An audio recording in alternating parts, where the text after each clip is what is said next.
Hi, everyone. Thank y'all for joining us. It's a Sunday. So, for all those who are on, we appreciate you. For all of our panelists, thank you for making time.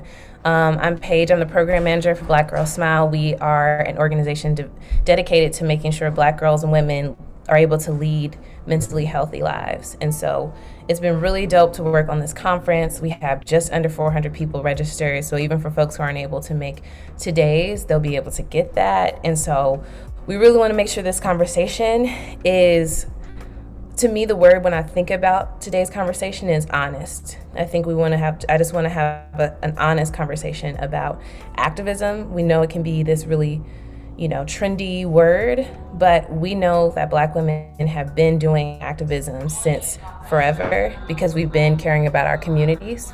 And so to start off the conversation, I kind of just want to go and have everyone do a brief introduction. And with your introduction, if you can just tell folks where you kind of center your activism. We can delve deeper into that later, but everyone comes with a lens, and I think it's important to lead with that at first. So, Rebecca, we can start with you. All right. Hey, y'all. So I actually wasn't planning to keep the do-rag on, but it's kind of swaggy right now. So here we are. Hey, y'all. I'm Rebecca Anuru. I am the founder and lead facilitative consultant for Dreamkeep Consulting. We are here for the hood. I created Dreamkeep Consulting because I noticed that a lot of organizations, a lot of spaces claim to serve underserved or under-resourced or disadvantaged or at risk or whatever name except our name, youth and everything, especially Black hood youth, and don't necessarily serve them well. Being from the hood myself, I'm from the Bronx, 175th in the Grand Concourse. I definitely have lived and navigated a lot of spaces, and just want to honor hood Black kids for the rest of my life. So I created Dreamkeep as a space to be honest about the changes that we need in our spaces, so that Black children can grow up to be free and loved, and big. Black adolescents are my favorite people in the world. And so pretty much my leanings are very radical. So I'm pretty much leaning towards anarchism in general. I'm an abolitionist. I very much am just like, I don't beg for the lives of myself or my children.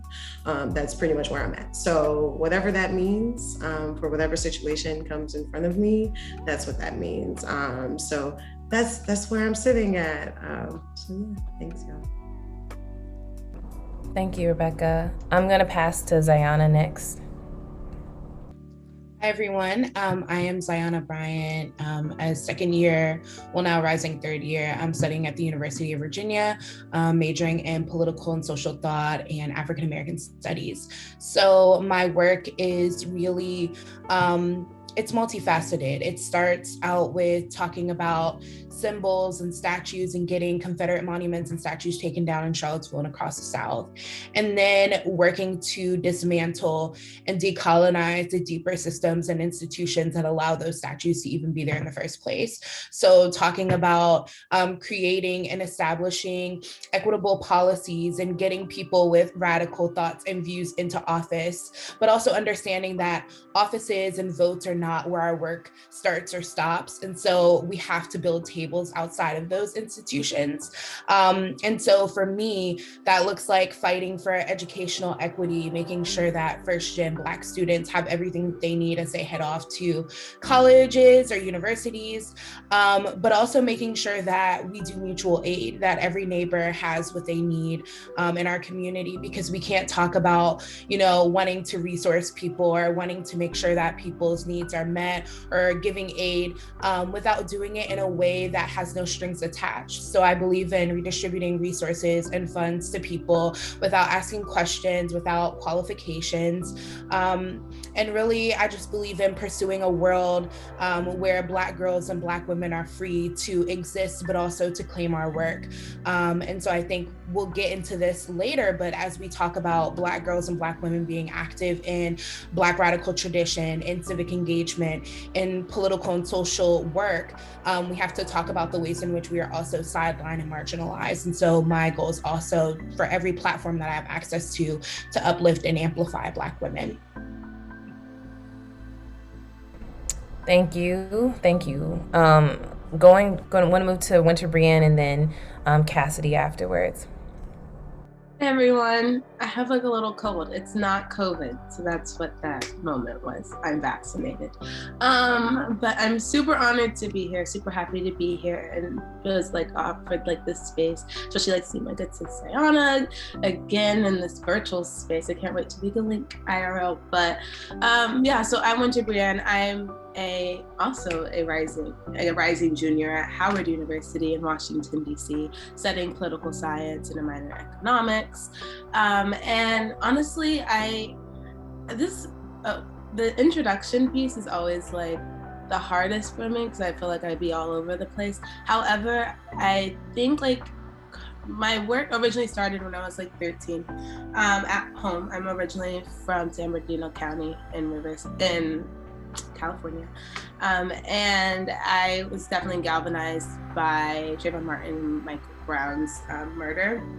And being on the West Coast, it's really interesting because I feel like so much is always popping off on the East Coast and down South. And because everyone's so connected out here, just because geography-wise, everything's close, I felt very isolated in California. And so I started doing a lot of more like community work and narrative storytelling work at home through my organization Black Slit, which was like my first baby at that time, which was literally all about just telling the positive stories of the Black and Brown people within my community.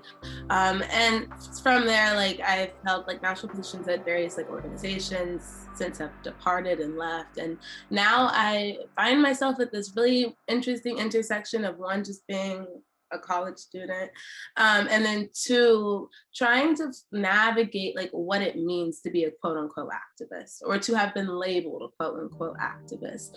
I always said like I was just active, and that's my other baby, but and just active just came out of this space for wanting to decentralize myself when it came to movement spaces. You start to see how certain people start to get pushed into like sort of the forefront to be the spokesperson for everyone, and I was really uncomfortable with that, especially in the past couple of years. And so now a lot of my work is a lot more behind the scenes, working with various organizations, and also interestingly enough, like at this weird intersection of politics, but also corporate, but also grassroots, not because I align with like our political systems or the corporate world because capitalism, but because we also have to find a way, like Zyahna was talking about mutual aid, to distribute the resources at hand.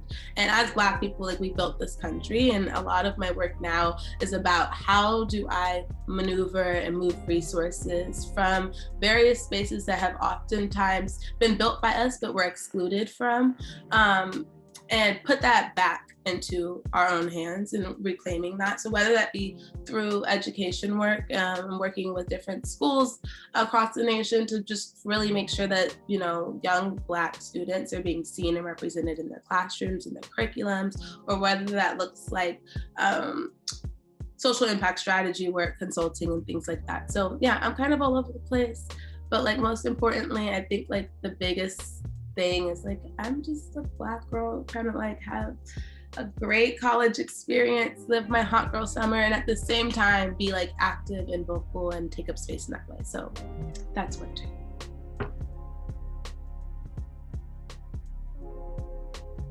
Thank you, Winter. Casidy, can you let us know who you are, who you represent, what's going on? Sure. Sorry, I dipped out a little bit. My Wi-Fi is a little bit janky, but also I am born, raised in New York City. Grew up, I'll say most of my time in Brooklyn, but I have lots of family in the Bronx over by 233rd, family immigrants from Jamaica. So yeah, so that really, you know, is what shapes my world and who I am today. I am a PhD student, a PhD candidate at the University of Michigan. So I'm currently writing my dissertation on Black girls who were unjustly murdered and thinking about how to capture their lives. And also thinking through the sort of discussions and ways that we remember them. And my aim is to write Black girls into our history by name. So we don't have a lot of stories or histories of Black girls. Black girlhood studies is a growing field, and I'm more so trying to take I take a more historical approach to my work, but I also think about technology and how the digital impacts storytelling about these girls' lives. So that's a little bit about me. I used to be an activist. I think it's okay not to have to be one all the time. And I'll say more about that later. And I'm realistic about what it is to be in academia. I think a lot of people see academia as a life calling, or, I gotta be a scholar activist. And I really feel like that is a little bit more contrived, than it needs to be. Academia is a job. It is work. I am doing labor for the university. I am exploited by the university in a lot of ways, and people don't really have that perspective or understand how Black women professors and Black graduate students and graduate students in general are exploited for their labor and their work. A lot of people don't see the behind the scenes. They see a couple stars like Cornel West and think, oh, we all getting a fat paycheck. And I'm gonna let y'all know that's not how it goes at all. And I'm gonna be 100% that I believe that my work is important. I believe that my work is not gonna shift the entire world and make a difference or transform the academy. But I do believe that it will serve its purpose, which is writing Black girls into history. And so I'm not trying to speak for Black girls, but just continue just writing Black girl stories. And I'm very specific and intentional about, for me, defining Black girls as adolescent Black girls and children. So I'm thinking, 0 right to 18, 19, 20 around there. And I think it's important for me in my work to identify that category on its own. And let it rest there. And I understand, solidarity work between Black women and girls and sort of this, larger space of what Black girlhood could be as a sort of way of being in the world. But I also want to honor coming of age and what that means and the specificity of that as well. So yeah, my goal is to, when I'm dissertating, I'm dissertating right now, but to continue to just work closely with Black girls. And I'm currently, doing oral histories and all that jazz. But so that's where I'm at. I used to do the activist stuff. I don't right now, and I think that's okay. Thank y'all. I know we sent some questions to y'all, but I think we can have a little bit more of a discussion based off of what y'all just shared, because taking into account, not even just recently, right? Because America has been exploiting and killing and harming Black people, Black bodies, Black girls, Black women, Black femme folks since its inception. But I think, Casidy, you raised a really good point about centering adolescents and same with Rebecca, because of how often they are spoken over, spoken for, not included, not in the room. And so how do y'all see it in the spaces that you're in? What does that look like for Black girls? What does it look, are Black girls there? Are y'all usually the only ones? And then not even just when it comes to presence, physical presence, when it comes to the way we're thinking about activism. How are we seeing Black girls show up in the thought processes around current activist movements? When it comes to current activist discourses, where are Black girls? And if you have any thoughts as to if they're not there, why? We don't want to assume everyone that's here knows kind of all of the philosophies around that, but we really want to speak to where are Black girls in this whole activist landscape? And anyone can jump in.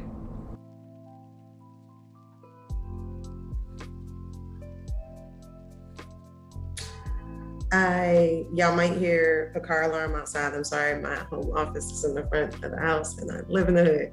So I want to say that I don't think there is a space in the world that Black girls are occupying that they are not activists in some way.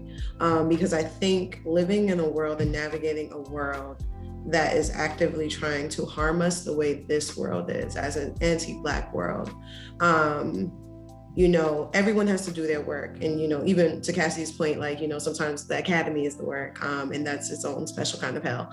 I'm about to be applying to PhD programs later this year. But definitely just listening to my spiritual team that was like, hey, like, folks aren't gonna respect you without the letters. And it's really annoying that, like, even like, you know, in my, like, when I say I love the hood, it becomes a problem. But if I were operating from a place of, you know, resenting it or all these other things, people would actually like, or just putting it on as a costume or something, like folks would actually like vibe with that. But like actually being the hood, like being these things, you know, I feel like having to navigate the world as a hood Black girl myself, I realized that like we get thrown away so easily. And I lost my mother when I was 2 days old.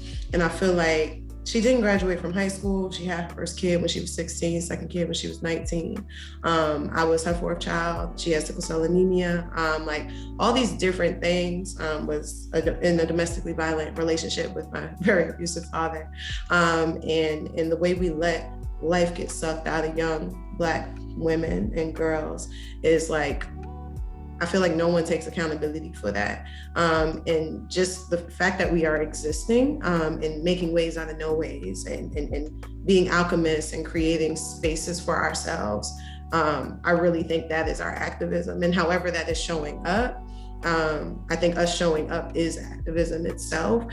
So I know there's all these different buckets and like things and categories people like to put on activism, but it's like, are you sustaining life? Are you helping growth? Are you like nurturing? Are you like there's so many ways to be an activist. Sometimes that's raising kids. Sometimes that's, and you know, some young Black girls are raising kids. Like I've been an auntie since I was 5. You know, like we're doing all these different things. And so like, I really feel like there ain't no space in activism that isn't touched by Black girls and women. I think everybody else in the world needs us and our labor, needs our ideas, needs our innovation. They don't make it without us. They might not compensate us for it, but I'm just saying that they do take it from us. And I think we're in a moment where we can recognize that like now is our time to put our boundaries up and protect ourselves and honor that we have been in all of these movements, even in the past civil rights movements that tried to erase us.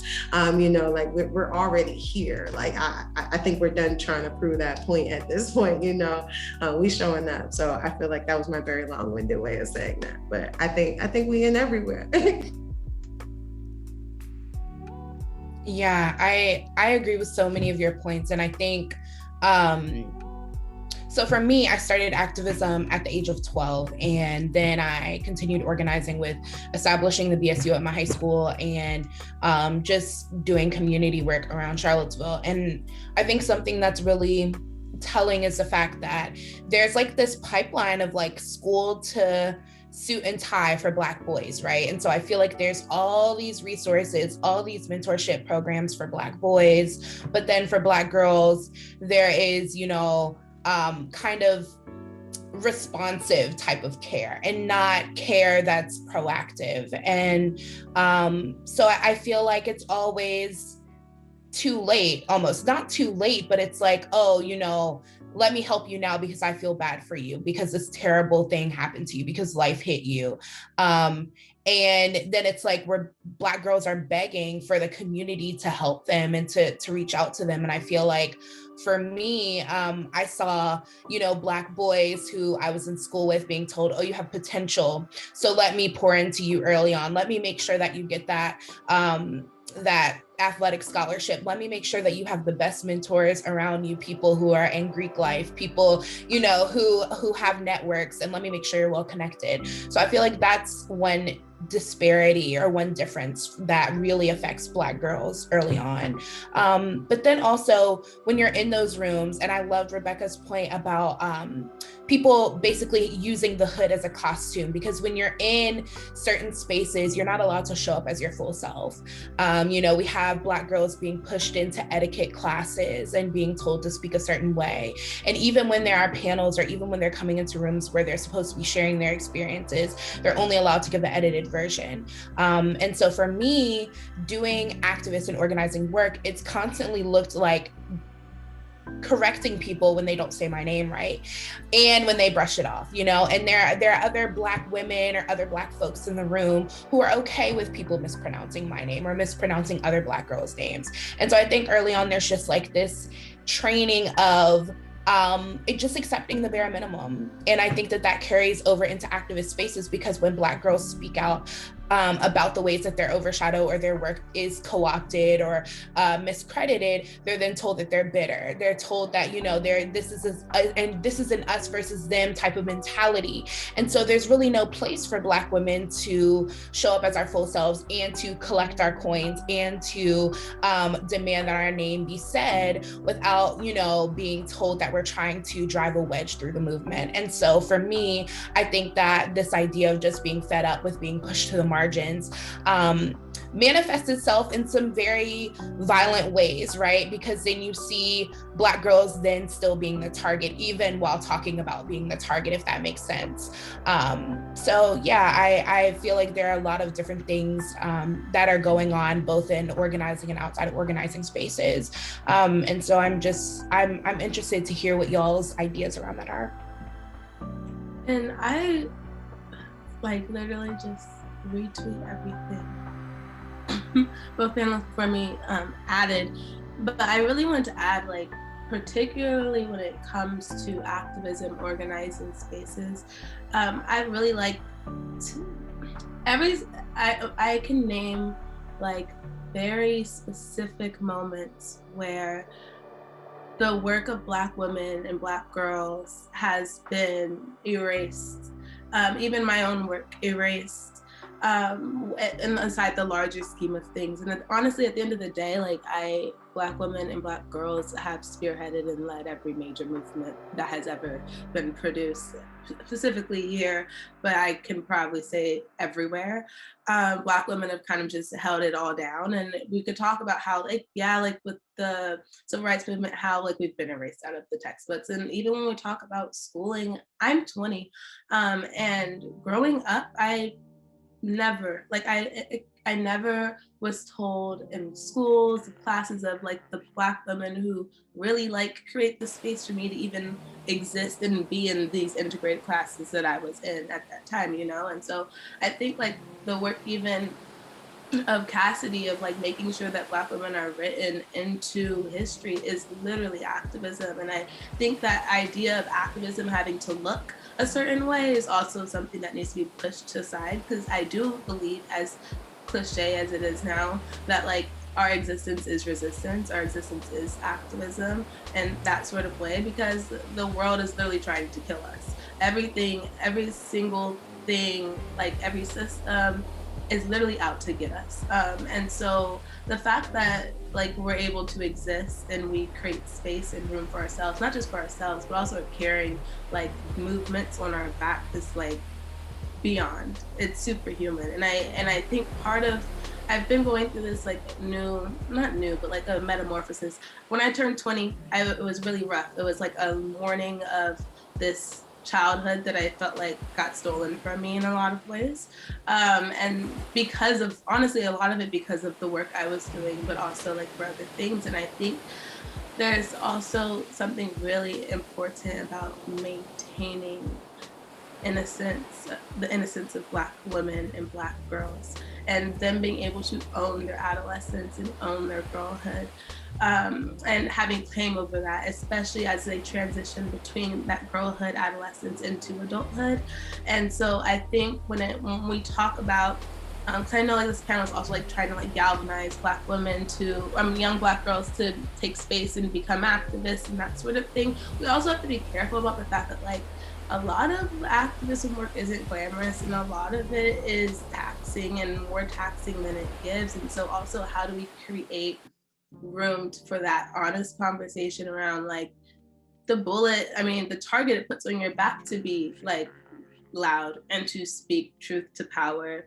And so like all these things exist. And I think like most importantly, at the end of the day, like showing up as your full selves is like probably like the truest form of like activism that there could be. And I think even me, like that's something we're working on, you know.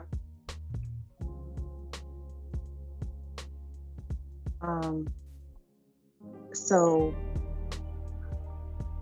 when it comes to Black girls and centering Black girls within activism, I think part of that comes with understanding Black girls as autonomous, creative people, acknowledge them as humans who can produce knowledge, who politically resist, who see themselves as citizens, who are self-assured, you know, who are interested in creating their own sense of self, right, and their own personhood. And I think once we can understand better how to see Black girls, then for me, it becomes less about focusing on how they're erased and more how, and this is part of my sort of where I'm at, right?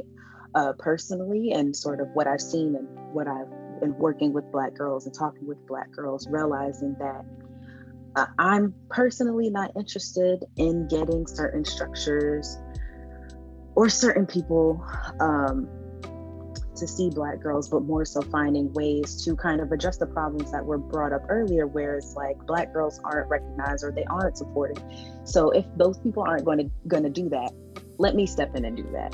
How can I continue to work and care for Black girls? And what does that care look like? Being realistic about the realities of Black girlhood.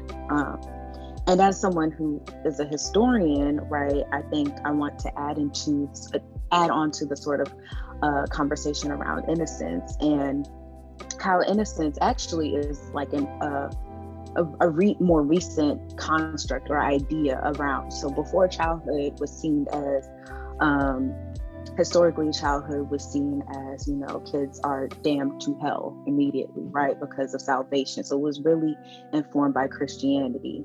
Then in the 19th century or the 1800s, innocence was introduced, right, as a way for, because there was a lot of reform happening. So that's when juvenile centers and reforms were sort of being, you know, like juvenile detention centers or reform schools, and all these different things started to be built about. That's when penitentiaries and all those other things were kind of being erected as well. And so in that process, ideas around what should happen with the child shifted.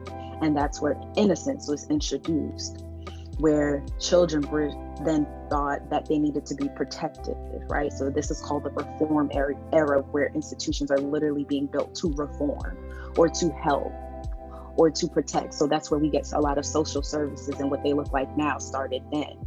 And innocence was used to kind of, define childhood for white children. And then, as we know, right, Black children are seen outside of innocence, right? So that's where we get sort of the caricatures of the pickaninny and all these other things about the mischievous Black girl, right? And so basically, because Black children are always already not innocent, they were criminalized. And so the reform schools weren't actually reformed for them, right? They were sent to jail or all these other things. So I think for me, I'm not interested in, I'm not interested in two things. I'm not interested in recovering innocence, because I feel like childhood doesn't have to be defined by innocence, right? Because that was something created for white children. And it's not to say that Black children can't have innocence, but how can we make our ideas around childhood more complex and more, you know, expansive, right? There's so many different ways for Black girls to be, and how can we make space for all of those things, right? Because innocence to me means that how Black girls have to be means they have to live up to my expectations of what I think Black girls should be. And I want to live up what they feel their expectations are.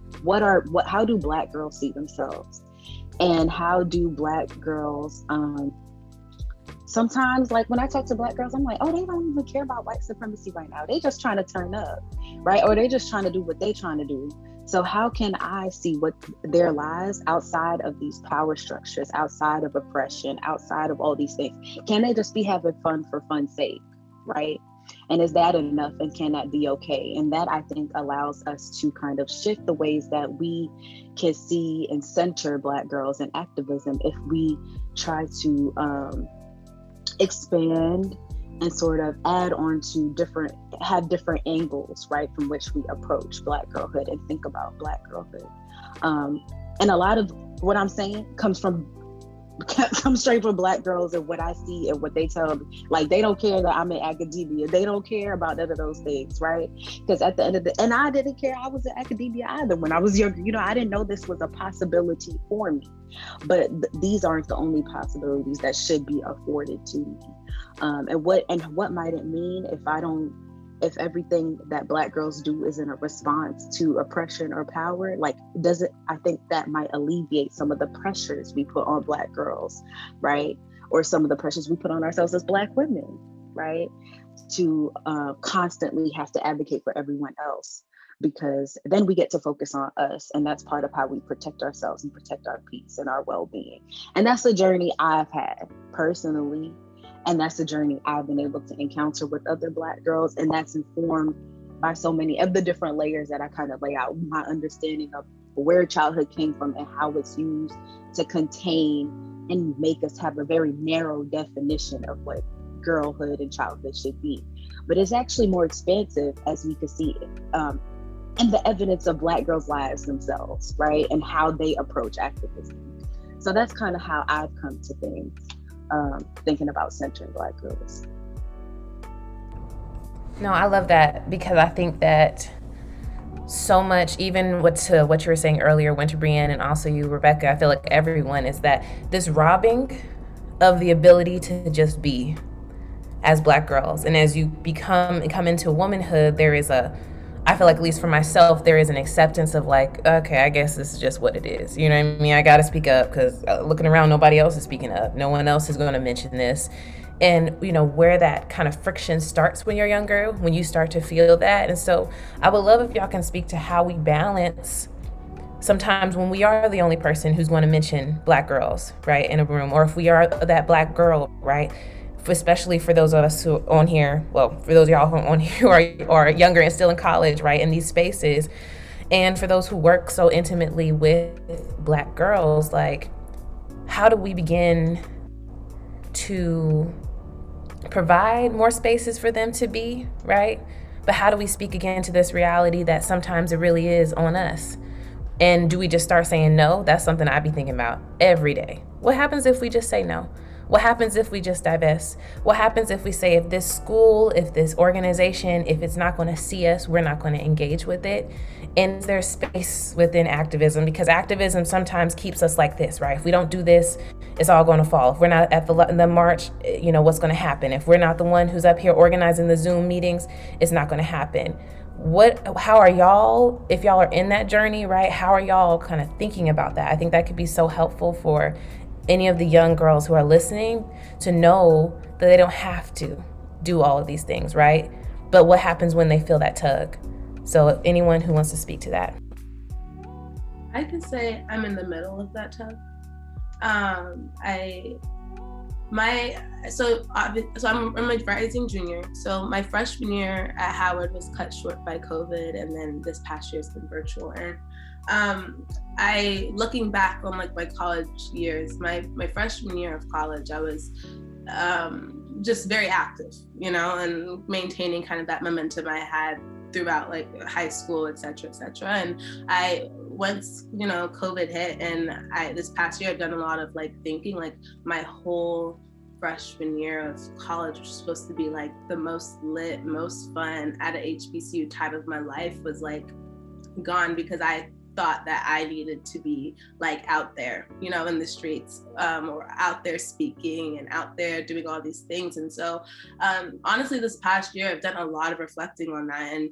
And even on social media, and I think in the way I showed up before versus like now, and this is still a transition I'm like still in the middle of, is like how do I show up like as my full self, you know, and not just this person who cares about like dismantling white supremacy, you know? And I think oftentimes because I got engaged at a very young age, I was definitely put into a box of like, oh, this is the person we're gonna go to speak out about every issue. And if Winter doesn't like post like this past week with everything going on in Palestine, you know, and I countless DMs, where's your post, why haven't you posted, like all these things, and like where's my voice in that, people reaching out for articles, things like that, and I've said no. I haven't posted. I posted a cute picture of myself and selfie reel, and I felt a lot of guilt, honestly. I'm not even front, like about not adding my voice in the conversation that I have very strong opinions and ideas about, you know, especially when people were expecting me to speak up and speak out about certain things. And so it's a balance. And honestly, like I've committed to like finding peace in this lifetime. And that's a new thing that's come out of this past year being at home. And I'm still figuring out what that looks like. And I know my voice, and I know the voices of Black girls all over are important and deserve to be heard, but we also should be able to just freaking live life and have hot girl summers and do whatever we want to do. And so I don't know, I hope to figure this out. Like I hope to figure out that balance. And I also think like within that space, and particularly Black girls, we don't give us grace, you know, we don't give ourselves grace, and the world doesn't allow us room for grace either. And I think understanding that like none of us are really like, we're all figuring this shit out, you know, like I just turned 20, and allowing room for us to have like the grace to just live life and figure that shit out is like honestly like that stuff out is honestly where we're at. And I think that's like my answer to that. We're in the middle of it, we're figuring it out. I don't have all the answers, but I do know I've been feeling a lot better not putting the pressure on myself to have to be the voice and have to have an opinion or make my opinion known and speak out all the time. So yeah. Yeah, I want to definitely add on to what Winter was saying, because I actually had this girl DM me and she was like, I've seen that you've tweeted before about Palestine, but like, it would be great if you'd use your huge Instagram platform to talk about this. And my response to her was basically like, what makes you think that I'm not talking about it? Offline and online, right? Like, so what is the assumption that someone who was always talking about stuff just decided not to talk about it? But also just reminding her, because then she was like, oh no, and tried to like walk it back. And I'm like, no, the issue here is you've done the textbook definition of what I'm always talking about, which is you trying to tell Black women what your expectations are for us. And that's so problematic. Like, what makes you think that you can DM me and make a request that I post something on my social media, right? Like, and also, did you do this to the white boys with blue checks? Did you do this to white women with blue checks? No, you did not, because you felt so entitled to my space. So sorry for ranting there, but that's that. And also just like, I think in a perfect world or in a perfect organizing space, we would be able to just like say, you know, I want to step back and allow other people to step up. But I also think that there's this long, deep mistrust of people because they continue to, when we say, okay, we're not going to be here, and there are only people in the room who are not Black girls or who are not Black women or who are not Black femmes, or, you know, who are not people who are not usually centered, they don't talk about what needs to be said, right? So it's like, how can I like in full confidence say I'm going to take 2 weeks off when I know what you've done in the past? I know the harm that you've caused when we're not there to bear witness to what you're doing. So it's so I feel like I'm also in the middle of that tug as well, because it's like, I don't trust these people to take over these spaces. But also I know that like there's only one of me. So, and there's only one of the other people who I'm organizing with. And so how do we how do we train other people to be honest and have, like we said, this is honest conversations when we're not there? Because I think another thing too is like, certain people have to be in the room for certain people to say certain things, if that makes sense. And that's really, it's unfortunate within organizing spaces, but to keep people honest, we have to have certain people in the room. And so I'm really interested in using my platforms to find balance, like Winter was talking about, and post, you know, my full self and show up as my full self, but also to allow people to know that I'm interested in having the conversation that's beneath the mainstream conversation. So if we're talking about Palestine, let's talk about Black folks and how they're affected there. If we're talking about colorism, let's talk about fat phobia and those intersections there. And so I think it's really important that we have people who are having those under conversations, because in every conversation about Black girls, I see the issue of beauty currency or colorism or fat phobia or things like that being left out of those conversations. And so there are only a certain type of Black girls that certain people want to reach out to. There's only a certain type of Black girls that people want to protect. And so if we're not being honest and having those, you know, those underlying conversations, then I feel like a lot of that work is in vain. So yeah, that's kind of my thought around that. Casidy, you want to go before me? I don't know. I do want to go. So firstly, I think I want to say, you ain't got to be everything for everybody. Like first off, like that's just lay that out. And it took me a real long time to be able to sit with that and be okay with that. And I am a fresh 29 as of a month ago, exactly, actually. And I never really thought I would live this long. And the reason why I didn't think I would live this long is because I was so neglected and abused in the environments that I grew up in. And when I say I'm a hood nomad, so I've lived all along the East Coast, I've lived in the Midwest, and you know, my hoods are my hoods, it is what it is. But when I think about how I live with PTSD and depression now. And, you know, there were some things that I've had to endure that I'm physically still having to heal from and move through, because I was tortured, I was abused, there were just so many different things that happened to me. And when I was a teenager, I was mad as hell. Like I was mad as hell. Like, and the thing is, it was righteous. And if it wasn't for my good grades, most adults were already throwing me away anyway. So it was just like they believed in quote unquote my potential, because I was stubborn about, okay, I'm gonna go do some stuff. Like people keep telling me it's impossible. I'm first gen. I don't know how I'm gonna do this. I had to skip class to get my guidance counselor to do my letter of recommendation for college. I was like, yo, man, you gonna do this right now, fam? Like, I don't know what you think you about to do. I was in college, going into offices, crying, screaming, like in grad school. University of Michigan is mad racist. But like literally just like out here, like telling professors, like, you're triggering folks, like you're not, like I know about pedagogy, you can't do this to people, like literally just being like, yo, and knowing that I gotta go back into those spaces, like, you know, and I realized like what it is for me now, I'm finally just like, I want to focus on the partnerships and situations that make me feel full.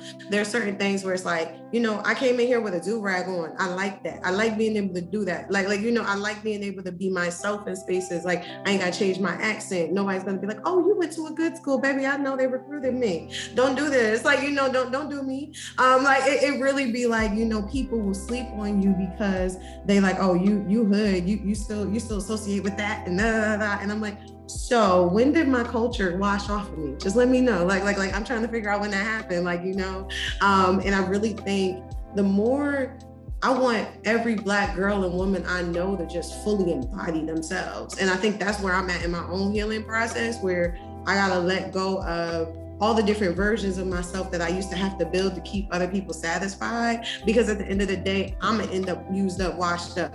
Like, and that's not what where I'm trying to end up. Like most Black women that I know that are in their 30s, 40s, 50s, especially in corporate or certain like very whitewashed environments, like they realize they gave so much of their labor, they gave so much, and they don't got so much to show for it for themselves. So I'm always gonna be like, yo, first and foremost, please look out for yourself no matter what.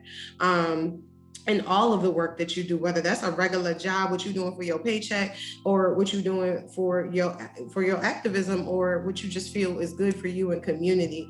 You know, like I said, I feel like most things we do are activists adjacent, if not just activism. But you know, like in these broader movements, we are being co-opted, we are being erased, we are having these different things happen, and then we got to mourn that for ourselves, and then we got to make peace with that for ourselves. And so I really just like want to hold that, like, even if the world is trying to gaslight you and tell you that what you're experiencing isn't happening, that like how you're witnessing the world doesn't matter, like hold that it does. And that's the only way you can make it through this work as a Black woman and girl. Like that's it. Like I really don't see no other way. Like us being true to ourselves is the only way we can make it, because every time we keep trying to minimize ourselves, we get every kind of just like minimized even more.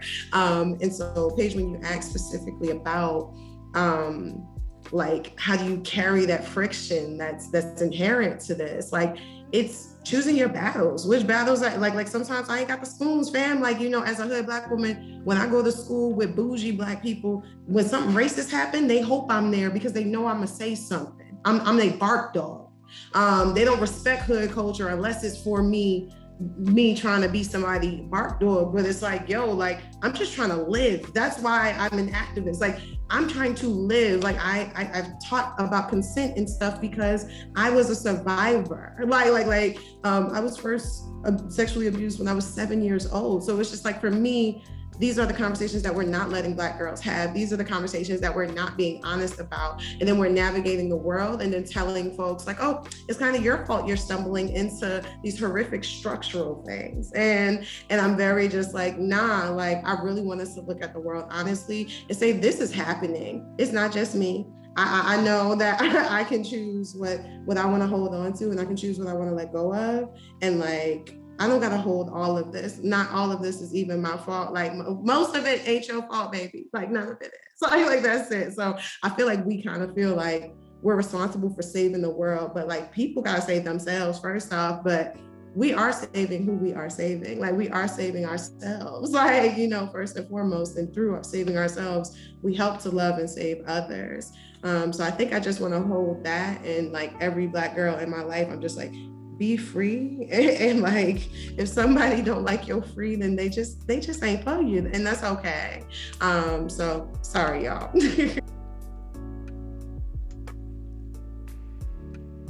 Don't apologize. I mean, Casidy, did you want to speak to that, or I can follow up?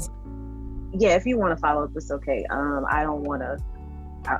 I can be short and sweet whenever, so don't worry about it.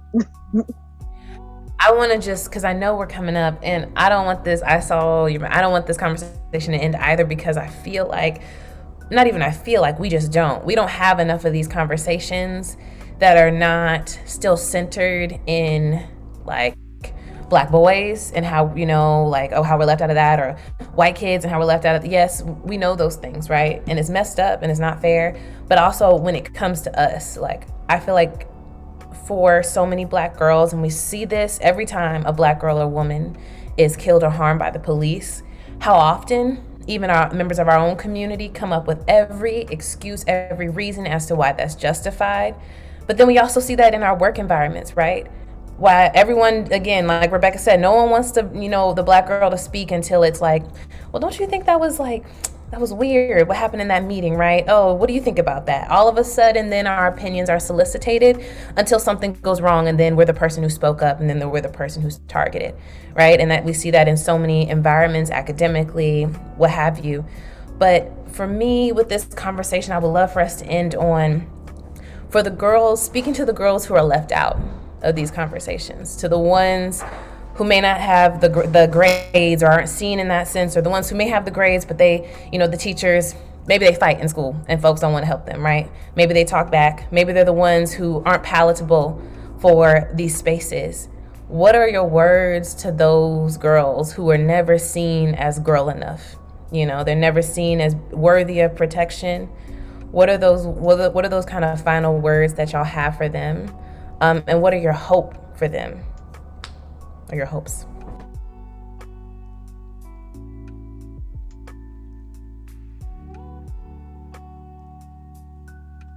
Cassidy, did you want to go? Yeah, I was gonna say that. Cassidy, you want the floor first? I was thinking, but I guess I could kind of start. It's so interesting that you say that, because there are times where I'm palatable and times where I'm not, and similar to Rebecca, a lot of similar experiences there. Just being where we from and the schools I went to and all this other type of stuff. It's interesting because I know, like, there are times when I get mad and my accent comes out, my New York comes out, and then like I be chilling, like I talk how I talk, and a lot of that's been informed by different spaces. And there's times where I'm loud and I'm the bossy one and I'm this and that. There's times where I'm just chilling and I don't feel like fighting. And I think y'all really nailed it where you said, you kind of just got to figure out what's right for you in the moment. Like, what's the end goal when something happens? Are you just trying to survive in this moment? Right? And do you need to say something, or are you angry, and rightfully so? Or are you just tired and you feel like even if you did say something to those white people who said some messed up stuff in the room, or some black men in the room, like nothing was actually going to change at the end of the day, so you're just not going to say nothing? I think all of those are valid responses. And so I think for Black girls and how I see, some Black girls are fighting, right? And those are the sort of more obvious ways that we see Black girls just not being palatable, but also the quiet Black girls who don't say nothing aren't palatable. People feel like they're a threat to, because they're like, why don't you speak up? Why don't you say such and such? So I feel like no matter what you do as a Black girl, you're in the wrong. And for me, what I want to say to any Black girl, hood, this, that, wherever you're from, that it's important that you know that that you can create your own possibilities. You are the sort of architect of your own freedom, and that whatever you're feeling in that moment, or at any given moment, given what you've been through, is justified. And I think Winter said it before, we're given less grace to move through those motions. We're given less grace when we cause harm to people, to kind of use that as learning experiences, right? But I think that's okay. And I think sometimes, Black girl, you don't always have to fight. You can just have fun and be having fun for fun's sake. You don't always got to be worried about oppression, because oppression shapes you, but it doesn't define you. It's not the end goal, or it doesn't over determine your life. It's a part of your life. It surrounds us. But at the end of the day, I believe that how Black girls are and how Black girls be are always so much more than this world can ever capture or try to contain. And so honor where you are and what you feel in the moment, and do your best to just build community and support and people that see you and know you and love you. I lost a friend this past week. I'm attending their funeral tomorrow. And there was just something so brilliant about that person, that everybody knew that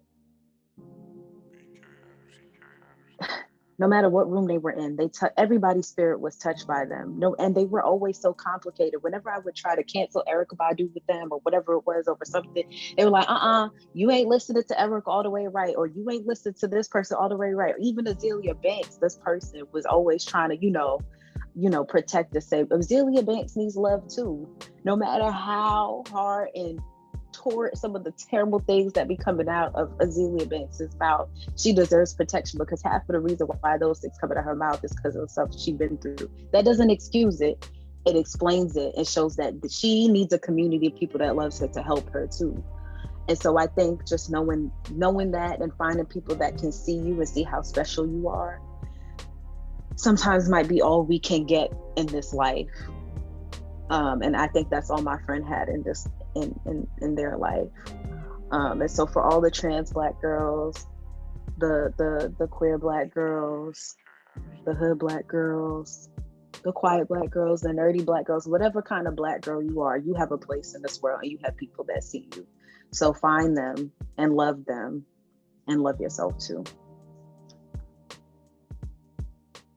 Retweet. Thank you, Cassie, for that. I would just say, like, one, just get to know yourself and like let yourself be, and like that, and who you are is like fully enough, and like that's it. Like I mentioned like before, like I literally, when I turned 20, I literally like went through this like intense mourning of like my childhood, and in part because I felt like, and like even in therapy, like right now really working on like who is Winter, you know? I think like from a young age we force Black girls to show up a certain way, and in a way, like I feel like Black girls start to lose themselves, and they don't know them, then they reach like adulthood and they don't know who they are. And I think at least that was like a big part of like my experience and still experience. And so for me, I would just say like just be yourself, and make note of like the moments, the people who try to make you who you're not, you know, because oftentimes when we don't pay attention to that, we don't necessarily note the environments, the people, the teachers, the parents, the family members, when they try to mold us into who we're not, because we still don't know who we are. And I think a big part of like maintaining ourselves is gonna have to be like truly surrounding ourselves, like Casidy was saying, with people who see you, who love you, who appreciate you.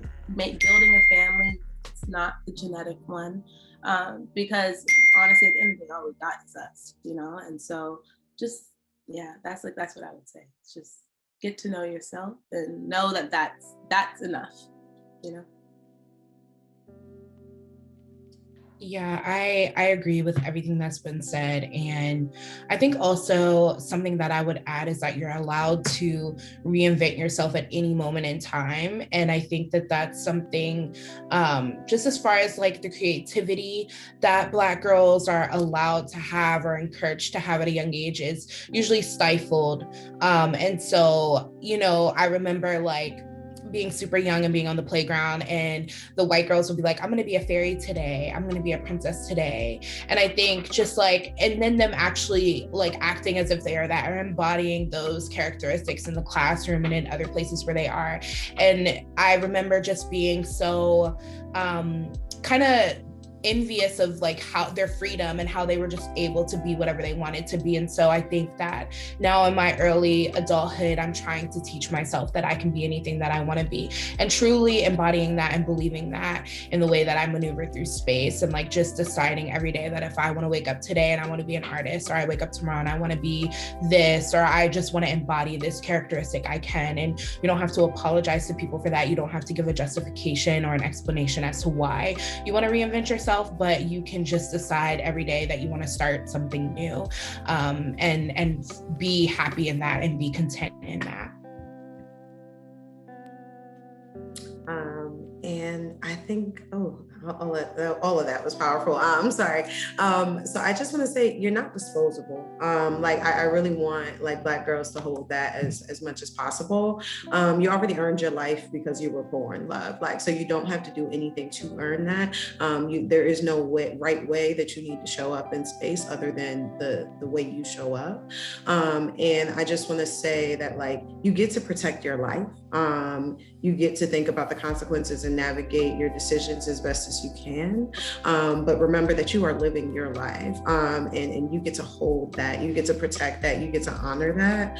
And I think, honestly, even through, I think the biggest thing that neglect taught me when I was younger was that I could just love myself, like that I could really just look out for myself. Like, oh, well, I ain't gonna disappoint me because I like me, and really sitting with that, and really trying to really just realize all right, most of the stuff people got is preconceived. It ain't got nothing to do with you, baby. It ain't got nothing to do with you. And if you can just hold yourself, protect yourself, know that you are your best thing, love. You are your absolute best thing.